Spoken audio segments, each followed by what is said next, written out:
bribe the right politicians in the right order at the right time. You can trade the nuclear warheads for medicine, and it's not even a crime.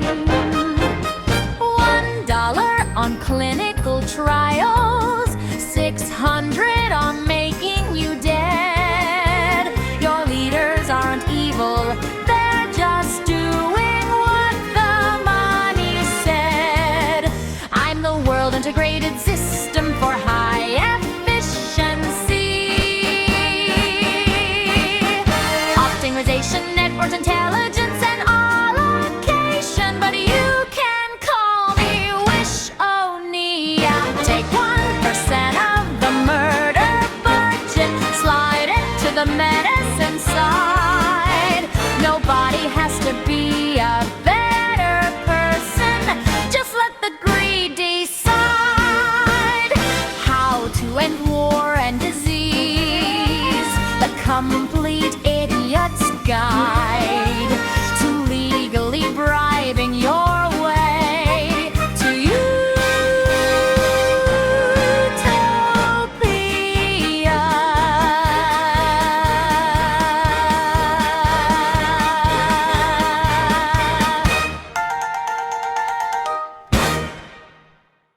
Your goal is simple: eliminate all disease. The constraint is also simple. Resources are scarce. You have limited money, time, and talent. Every dollar on a low-impact trial is a dollar not curing cancer. Every researcher writing grant applications is a researcher not doing research. Every patient excluded from trials is data you'll never collect and a person you'll never help. Your current system fails this optimization so thoroughly, it almost looks intentional. Your NIH spends $47 billion a year. Your scientists spend 50 to 67% of their time writing grant applications instead of doing science. Billions flow to projects that never produce treatments. Your system isn't designed to maximize cures. It's designed to maximize grant writing. This isn't a conspiracy. It's just what happens when you design a system that rewards asking for money instead of producing results. You've accidentally built a machine whose primary output is paperwork and whose secondary output is, occasionally, reluctantly, medicine. Your Decentralized Institutes of Health is an alternative design that optimizes for a single metric: maximum ROI toward disease eradication. It's what you'd build if you started from scratch and actually wanted results. The Health Industrial Complex: coordinating your war on disease. The Olson Problem. Your economist, Manker Olson, identified why public goods are systematically underproduced: diffuse benefits and concentrated costs. In simpler terms, everyone benefits from a cure for cancer, but nobody benefits enough to fight for it, the way a weapons manufacturer fights for a bomber contract. It's one of those observations that's obvious once someone says it and invisible before, which describes most of your species' problems. Curing cancer benefits 8 billion people a little, but nobody benefits enough to organize, lobby, and fight for it the way a defense contractor fights for a bomber contract. The 8 billion don't show up. This is why your species has spent 50 years fighting cancer, while your defense industry got stealth bombers, aircraft carriers, and GPS. Your military-industrial complex solved this problem for defense. Defense contractors, generals, politicians, and workers all have concentrated interests in military spending. They coordinate, they lobby, they win budgets. Result? The most powerful military in human history. Disease has no such coalition. Your patients are too sick to lobby. Your researchers compete for scraps. Your funders lack coordination.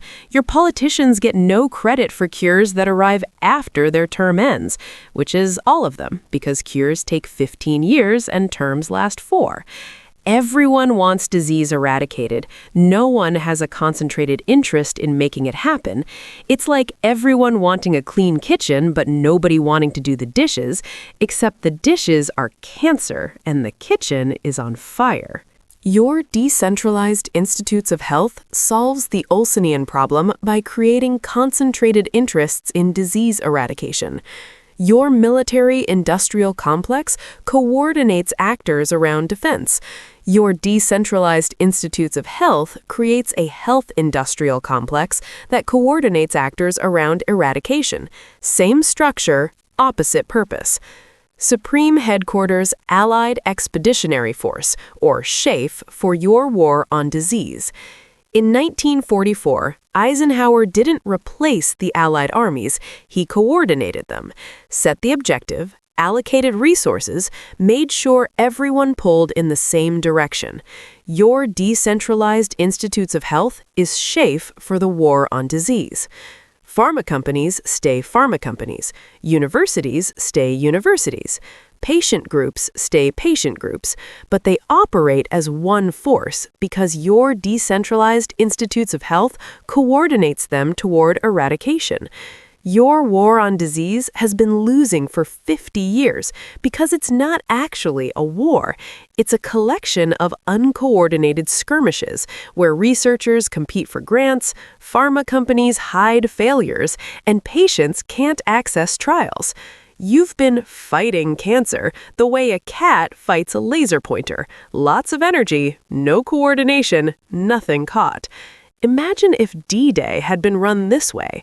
The Americans land at one beach, the British at another. Neither tells the other what they learned.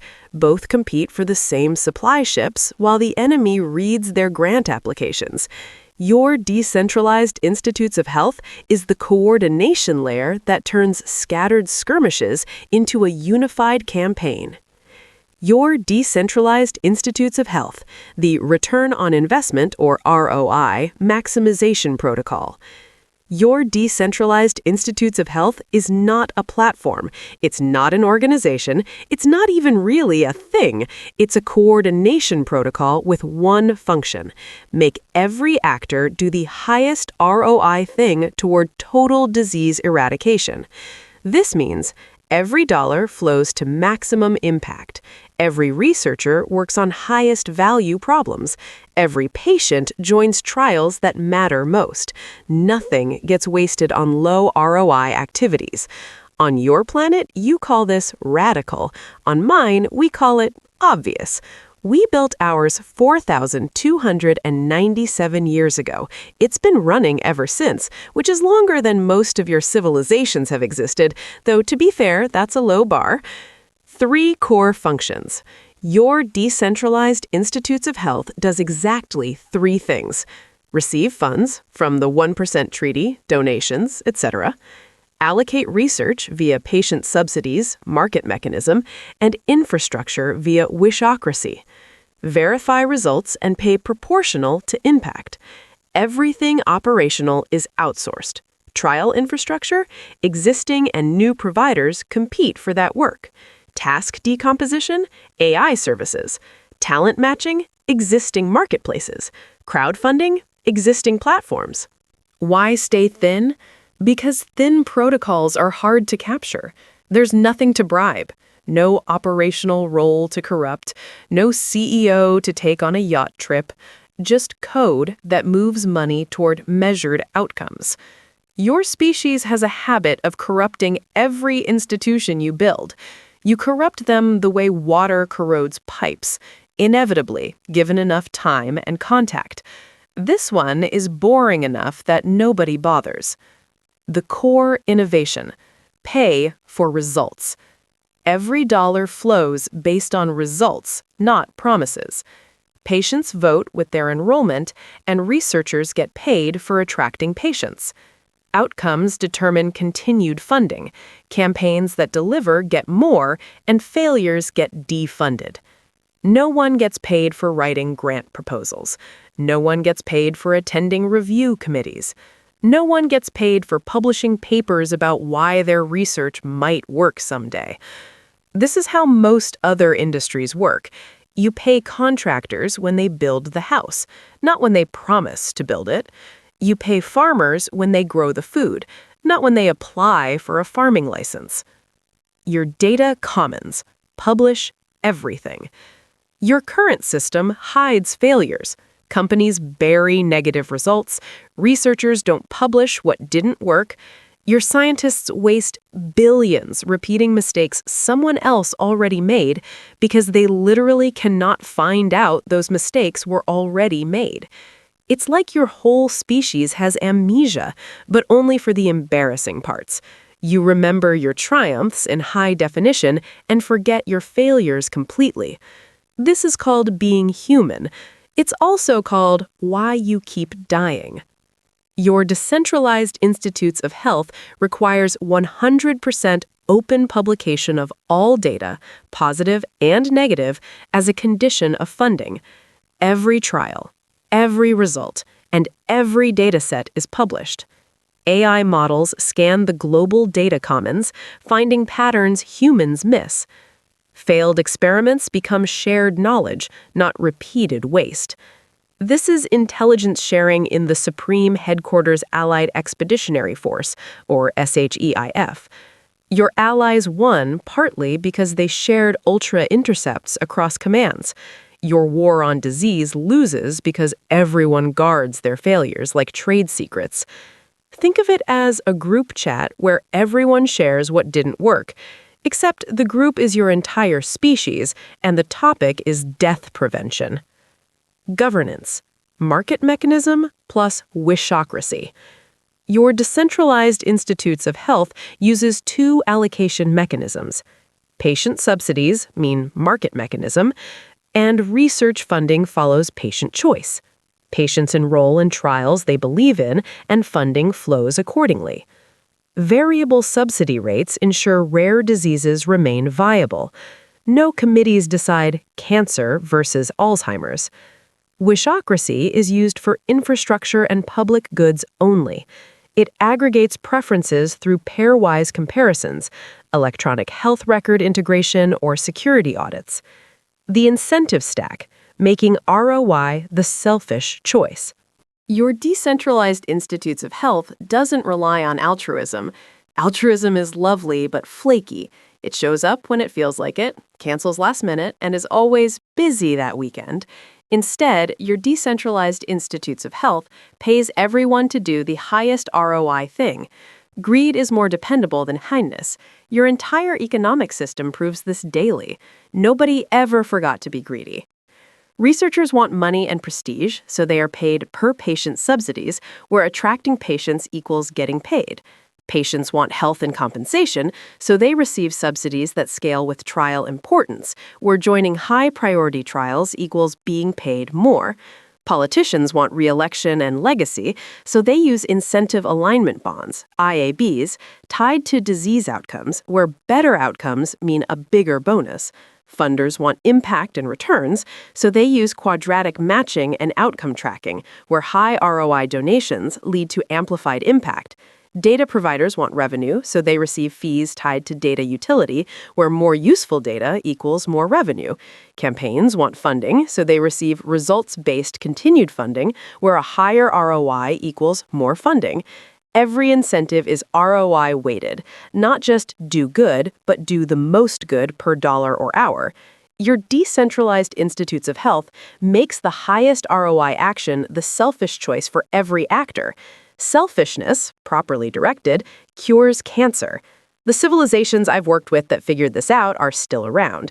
The ones that decided selfishness was the problem and tried to build systems that required everyone to be nice are not. How your researchers get paid. Your traditional system: write a grant proposal, hope a committee likes it, get paid to try, maybe produce results, maybe not. Get paid either way. Your Decentralized Institutes of Health system. Per patient subsidies mean that the more patients who join your trial, the more funding you get. Variable subsidy rates mean rare diseases get higher per patient subsidies, so small patient pools don't mean small budgets. Results-based continuation means you deliver results to get more funding, or you get defunded. Pay your scientists like you pay your plumbers, for fixing the problem, not for explaining why it's hard. How it works for your patients. Your Decentralized Institutes of Health doesn't replace your healthcare system. It adds an experimental treatment insurance layer on top.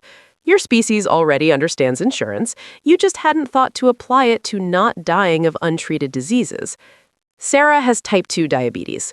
Old system. Metformin not working, no other options covered, pays hundreds per month for a branded drug, still has poor control. With your Decentralized Institutes of Health, her doctor checks the trial network during a regular visit, sees relevant trials, recommends one based on Sarah's profile. Sarah enrolls with one click. The trial coverage pool covers all costs. Sarah pays a small copay, gets an experimental drug that might work better, reports blood sugar via app. Her data helps the next patient. Total time added to doctor visit, 3 minutes. Why your doctors will cooperate. More treatment options for desperate patients. No liability, covered by trial insurance. Minimal workflow changes. Why your patients will use it. Affordable access to experimental treatments. Doctor recommended. Insurance-like coverage, familiar model. No financial risk. They help others while helping themselves. It's like being a guinea pig, except the guinea pig gets paid and gets medicine. How the money flows. The architecture. The 1% Treaty Fund holds the treasury from the 1% treaty, allocates between infrastructure and public goods via wishocracy, funds campaigns, not bureaucracies, no CEO, no board, no one to corrupt. Your Decentralized Institute of Health, a thin coordination protocol, receives funding from the 1% Treaty Fund, research allocation via market allocation, verifies results, pays for outcomes. Trial infrastructure providers, funded campaigns that compete to provide trial infrastructure, not part of your Decentralized Institutes of Health itself, just service providers with no budget authority. The fund flow. Your 1% treaty redirects $27.2 billion a year from global military budgets into the 1% treaty fund. But not all of it reaches research. Some of it goes to keeping the machine running. Incentive alignment bonds receive 10% plus 10%, or $2.72 plus $2.72 billion, to align investors and politicians with outcomes. The research treasury receives 80%, totaling $21.8 billion for patient subsidies via market allocation. What gets funded? Market failures only. Most research allocation happens automatically. Patients choose trials, funding flows there. Your 1% treaty fund primarily funds market failures. These are the things your ecosystem can't handle on its own. Infrastructure, development and operations, competing alternative implementations, data commons infrastructure, storage, processing, security audits and fraud detection systems, true public goods, no revenue model, patient trial participation subsidies, negative results publishing, replication studies. This is minimal by design. Your ecosystem handles most research funding automatically. Companies register treatments, patients join trials, revenue flows, research happens. Your Decentralized Institutes of Health only directs the 1% treaty fund to cover what the market genuinely can't. What your Decentralized Institutes of Health outsources, and why? Your Decentralized Institutes of Health is intentionally minimal. It outsources everything operational because the best way to avoid corruption is to have nothing worth corrupting. If a provider stops performing, you fund a better one. This is how your species runs restaurants. Time to try it with medicine. Trial infrastructure is outsourced to competing providers, funded campaigns, to separate concerns. Crowdfunding is outsourced to existing platforms because they already exist and work. Talent matching is outsourced to existing marketplaces to avoid reinventing what already works. Data storage is outsourced to competing providers to encourage market competition. Every outsourced function follows the same life cycle: propose, vote via wishocracy, receive funding, deliver, get measured, and earn continued funding based on results. Anti-capture design. Your current system is trivially captured. Concentrate billions of dollars in a few committees, and lobbyists will find them. This is as predictable as gravity, and your species keeps being surprised by it the way a dog is surprised by a vacuum cleaner, every single time. Your Decentralized Institutes of Health makes capture economically irrational. how your decentralized institutes of health resists capture. There is no CEO, meaning there is nothing to bribe, and the capture cost is not applicable. Algorithmic governance encodes rules in transparent, auditable systems because you can't bribe an algorithm. A public ledger ensures every dollar is tracked, making corruption visible. The system is replaceable because anyone can build a competing alternative, meaning capture triggers competition. Distributed voting involves millions voting via wishocracy, so lobbying doesn't scale. Outcome-based funding determines allocation by results, making gaming harder than performing. Your protocol ensures no single component can monopolize power. Everything is replaceable. Nothing is essential except the coordination rules themselves. If any campaign provider gets captured, fund a competing one instead. Security. Defense in depth.